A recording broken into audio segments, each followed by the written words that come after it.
Ke bawah Duli Yang Maha Mulia Paduka Seri Baginda Sultan Haji Hassanah Bolkiah Muizzaddin Wad Daulah Ibni Almarhum Sultan Haji Umar Ali Saifuddin Sa'dul Khairiwaddin Sultan dan Yang di-Pertuan Negara Brunei Darussalam berangkat tiba di Washington DC, Amerika Syarikat bagi menghadiri sidang kemuncak khas ASEAN Amerika Syarikat yang berlangsung pada hari ini dan esok di Department of State.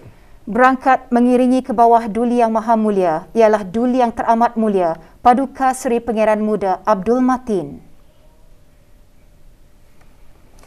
Hadir di lapangan terbang Joint Base Andrews, Washington DC bagi menjunjung ke bawah Duli Yang Maha Mulia semasa keberangkatan tiba ialah Ambassador Rufus Gifford, Chief of Protocol bagi Amerika Syarikat. Juga menjunjung keberangkatan baginda Yang Berhormat Datuk Seri Setia Awang Haji Eriwan bin Pihin Datu Pekermajaya Haji Muhammad Yusof, Menteri Hal Ehwal Luar Negeri kedua, dan Tuan Yang Terutama Datuk Paduka Haji Serbini bin Haji Ali, Duta Besar Istimewa dan Mutlak Negara Brunei Darussalam ke Amerika Syarikat. Sebelum berangkat menghadiri sidang kemuncak khas tersebut, ke bawah Duli Yang Maha Mulia juga dijangka menghadiri majlis santap malam bersama para pemimpin ASEAN yang dihoskan oleh Presiden Amerika Syarikat.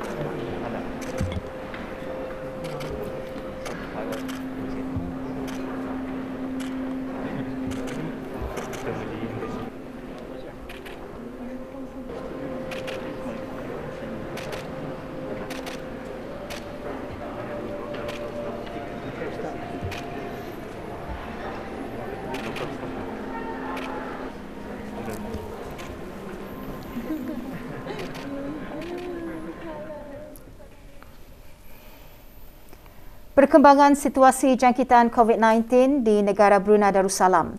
2,810 dos vaksin telah diberikan kepada kanak-kanak berumur 5 hingga 11 tahun pada 11 Mei 2022 yang membawa jumlah keseluruhan pemberian vaksin dos pertama kepada 29,210 dos iaitu 68.1%. Perangkaan itu dimaklumkan oleh Menteri Kesihatan pada sidang media situasi terkini jangkitan COVID-19 di Dewan Al-Afiah Kementerian Kesihatan.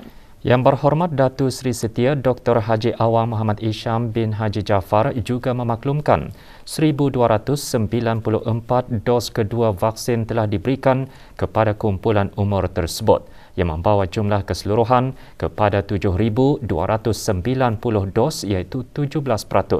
Pemberian vaksin kepada kanak-kanak terbukti dapat memberikan perlindungan daripada kesan-kesan buruk COVID-19 termasuk multi-system inflammatory syndrome in children yang boleh menyebabkan komplikasi kepada pemulihan bagi kanak-kanak. Dalam pada itu, liputan bagi penduduk negara ini yang telah menerima 3 dos vaksin adalah 67.6%.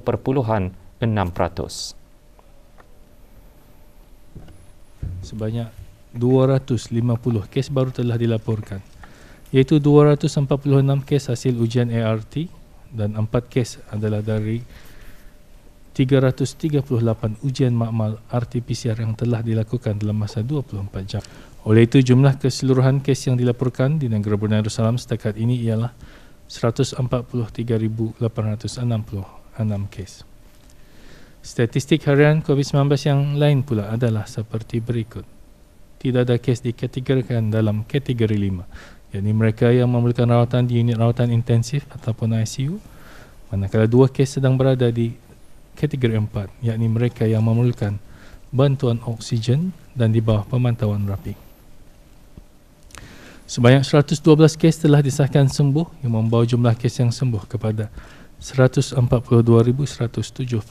kes. Jumlah kes aktif pula ialah sebanyak 1,474 kes. Itu 23 kes sedang dirawat di hospital manakala 1,451 kes sedang menjalani pengasingan diri di rumah. Kerasmian Islam sebagai agama negara itu tidak setakat simbolik.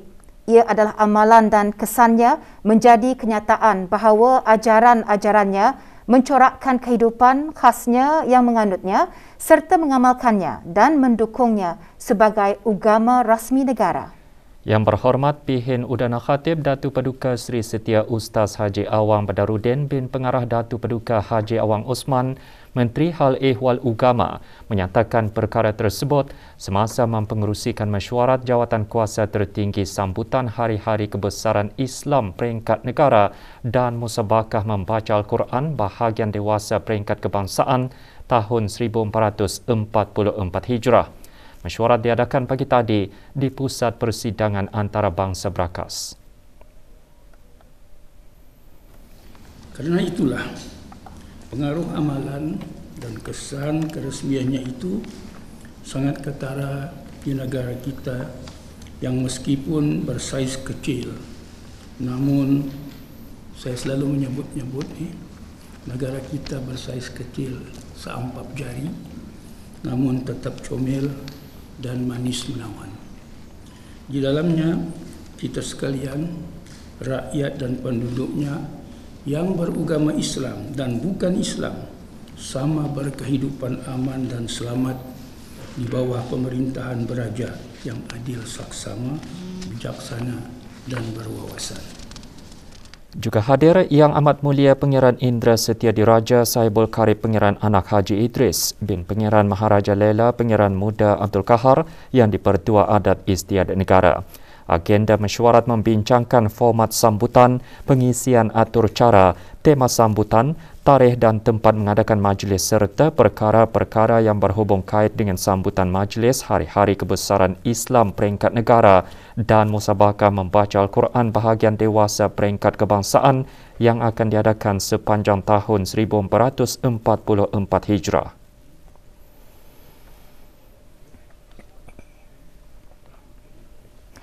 Majlis doa kesyukuran bagi meraikan kepulangan 6 anggota Angkatan Bersenjata di Raja Brunei ABDB dan seorang pegawai dari pasukan polis di Raja Brunei PPDB yang menyertai pasukan pemantauan antarabangsa ke-17 dan 4 pegawai ABDB yang menyertai Independent Decommissioning Body Verification, Monitoring and Assistance ke-3 di Mindanao, Republik Filipina diadakan petang tadi. Majlis berlangsung di Surau Ad-Difa, Bolkiah Garrison. Hadir Yang Berhormat Pihin Datu Laila Raja Major General Bersara Datuk Paduka Sri Haji Awang Halbi bin Haji Muhammad Yusof, Menteri Pertahanan kedua. Majlis diteruskan dengan penyampaian sijil dan cenderamata. Juga hadir Major General Datuk Sri Pahlawan Haji Muhammad Hazaimi bin Bol Hassan, Pemerintah ABDB.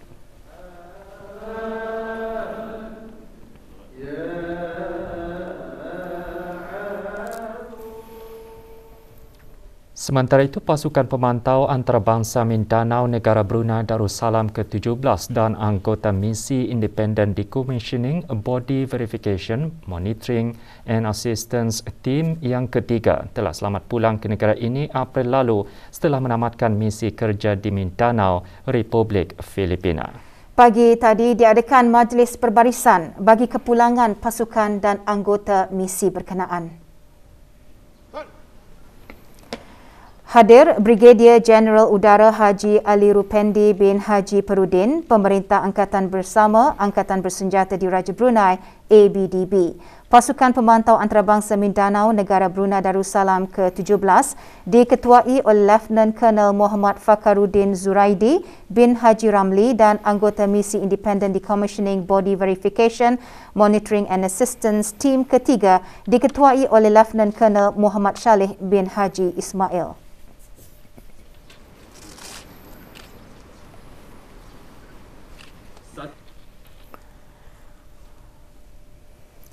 Sempena sambutan Hari Jururawat dan Bidan Antarabangsa 2022, Kementerian Kesihatan dan jabatan-jabatan di bawahnya pagi tadi mengadakan majlis tahlil, doa selamat dan meraikan saudara baru di Dewan Al-Afiah Kementerian Kesihatan. Majlis dimulakan dengan bacaan surah Al-Fatihah dipimpin oleh Yang Berhormat Datuk Seri Setia Dr. Haji Muhammad Hisham bin Haji Jaafar, Menteri Kesihatan. Saudara-saudara baru yang diraikan juga menerima cenderamata di majlis ini.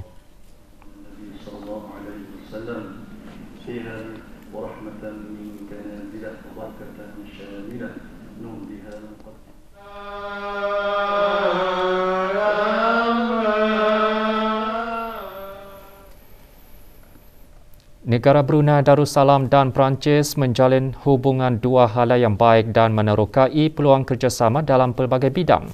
Persahabatan antara kedua-dua negara sentiasa diperkukuhkan baik di peringkat antarabangsa maupun serantau. Persahabatan tersebut diperkukuhkan lagi dengan lawatan rasmi Tuan Yang Terutama Matthew Dernot, Presiden Jawatankuasa Asia Tenggara Perancis bersama rombongan ke negara ini. Tuan Yang Terutama berada di negara ini selama 3 hari. Pada sebelah petang tadi, perjumpaan Tuan Yang Terutama dan rombongan dengan Yang Berhormat Datuk Seri Setia Dr. Awang Haji Matsuni bin Haji Muhammad Hussein, Menteri Tenaga, berlangsung di Jabatan Perdana Menteri. Pagi tadi, Tuan Yang Terutama dan rombongan mengadakan perjumpaan dengan Yang Berhormat Major Jeneral Bersara Datuk Paduka Seri Awang Haji Aminuddin Ehsan bin Pehin Orang Kaya Saiful Muluk Datuk Seri Paduka Haji Abidin, Menteri Kebudayaan, Belia dan Sukan. Perjumpaan diadakan di Kementerian Kebudayaan, Belia dan Sukan.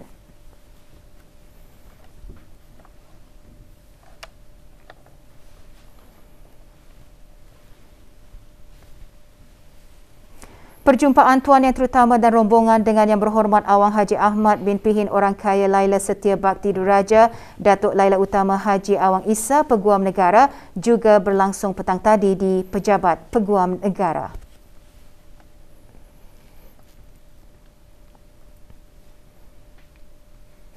Tuan Yang Terutama dan rombongan juga mengadakan perjumpaan dengan Dayang Haja Mardiana binti Haji Omar, Timbalan Setiausaha Tetap Kementerian Hal Ehwal Luar Negeri. Perjumpaan-perjumpaan tersebut merupakan landasan bagi kedua-dua pihak untuk bertukar-tukar pandangan dalam pelbagai hala.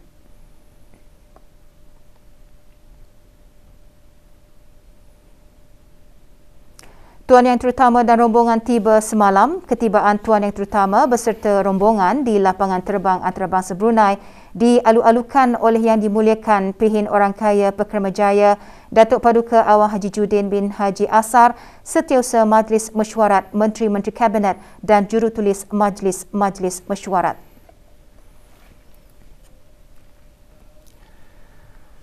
Sempena sambutan Hari Bomba, Jabatan Bomba dan Penyelamat. Pagi tadi, Jabatan Bomba dan Penyelamat mengadakan majlis membaca Surah Yasin, Ratib Al-Atas dan doa kesyukuran. Majlis berlangsung di Ibu Pejabat Jabatan Bomba dan Penyelamat, Brakas. Hadir Awang Muhammad Amir Hairil bin Awang Haji Mahmud, Setiausaha Tetap Keselamatan Kesejahteraan dan Undang-Undang Kementerian Hal Ehwal Dalam Negeri. Lebih 74 orang pegawai dan anggota yang menghadiri majlis berkenaan. Juga hadir Awang Lim Hok Guan, Pemangku Pengarah Bomba dan Penyelamat.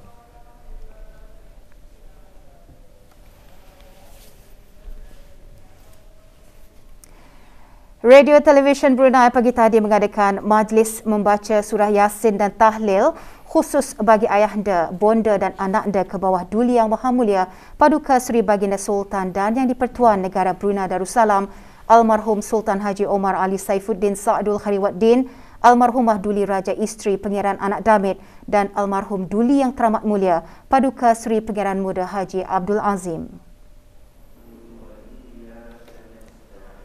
Majlis diadakan bersempena ulang tahun ke-65 Perkhidmatan Radio Brunei, Radio Televisyen Brunei. Majlis berlangsung di Kubah Makam Diraja.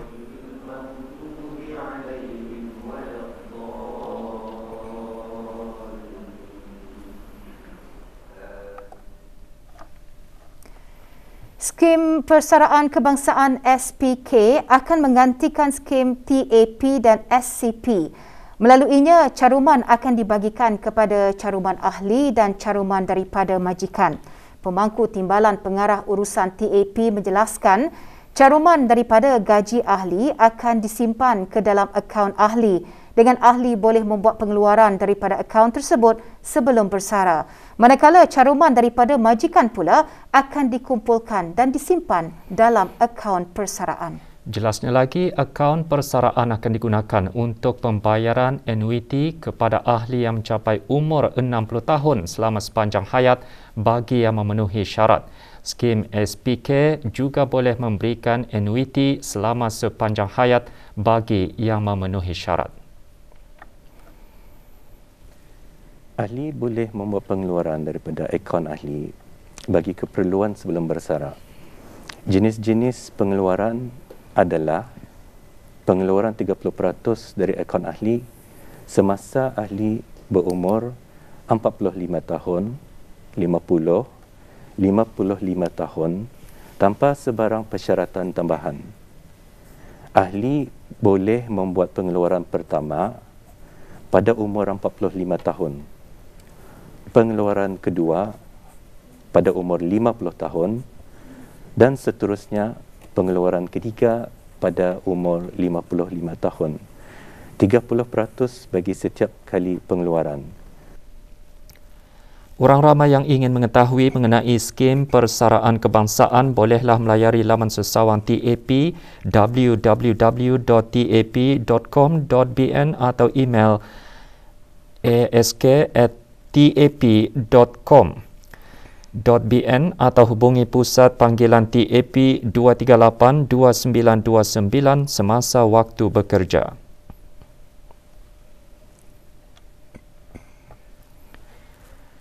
Jabatan Pengajian Islam dan pihak sekolah di Persekolahan Agama dan Arab akan melaksanakan pelbagai program kembali ke sekolah bagi mengalu-alukan kehadiran murid-murid ke sekolah. Program seumpamanya juga diharap dapat membiasakan semula murid-murid dengan kehadiran ke sekolah yang sudah lama ditinggalkan. Pelaksanaan aktiviti-aktiviti ini akan mengambil kira SOP sedia ada dan diharapkan dapat membiasakan murid-murid sebelum belajar sepenuhnya secara fizikal di bilik-bilik darjah. Dan mungkin ada tambahan daripada Persekolahan Arab mengenai dengan persiapan yang akan dilakukan. Bagi sekolah-sekolah Arab, oleh kerana sanah pelajar sanah 5 dan 6 ini baru bersemuka secara fizikal, jadi minggu ta'aruf juga akan diadakan, minggu suai kenal. Kemudian ada diisikan dengan program motivasi dan kaunseling. Di samping itu, seperti yang saya katakan tadi, taklimat-taklimat kesihatan, SOP dan garis-garis panduan akan diberikan kepada para pelajar. Bahagian Hal Ehwal Muslimah Jabatan Hal Ehwal Masjid dengan kerjasama ahli Jawatan Kuasa Takmir Masjid Kampung Sungai Liang Daerah Belait pagi tadi mengadakan program keugamaan bagi para tenaga pembimbing kelas bimbingan muslimah seluruh negara. Hadir Datin Hajah Nahriah binti Haji Awang Asbi, isteri Menteri Hal Ehwal Agama. Antara pengisian program bacaan Al-Quran secara muratal dan selawat Ibrahimiyah. Program antara lain bertujuan untuk meningkatkan pengetahuan dan kemahiran dalam menyampaikan lagu-lagu dakwah dan bacaan puisi Islam.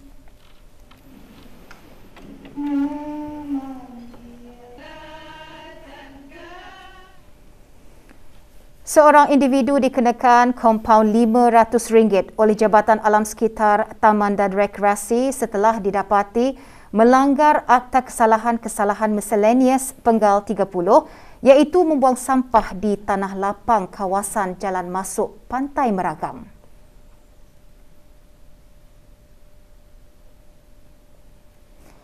Individu berkenaan diberikan tempoh 7 hari dari tarikh kompaun dikeluarkan untuk menjelaskan denda tersebut.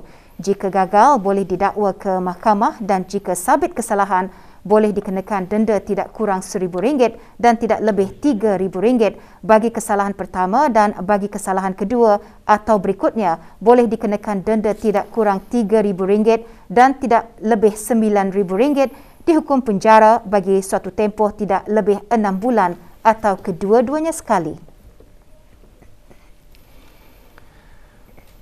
Sukan Asia Tenggara ke-31 di Hanoi, Vietnam membuka tirainya malam ini dengan acara pembukaan rasmi. Upacara penuh gilang gemilang itu akan berlangsung di Stadium Mai Dinh Hanoi. Setakat ini, kontingen negara berjaya mengutip pingat pertama iaitu pingat perak dan pingat gangsa melalui acara pencak silat. Menurut jurulatih pencak silat seni kebangsaan, prestasi pesilat-pesilat negara pada tamasya sukan kali ini menunjukkan peningkatan yang ketara apabila berjaya menyaingi para peserta yang lain. Memenangkan format perlawanan berbeza dari sebelumnya, namun atlet negara mampu menyesuaikan diri dengan baik walaupun pertandingan seni kali ini sangat-sangat mencabar dengan sistem baru menggunakan knockout system. Namun alhamdulillah pesilat-pesilat negara mampu memberi saingan yang hebat kepada negara-negara yang lain.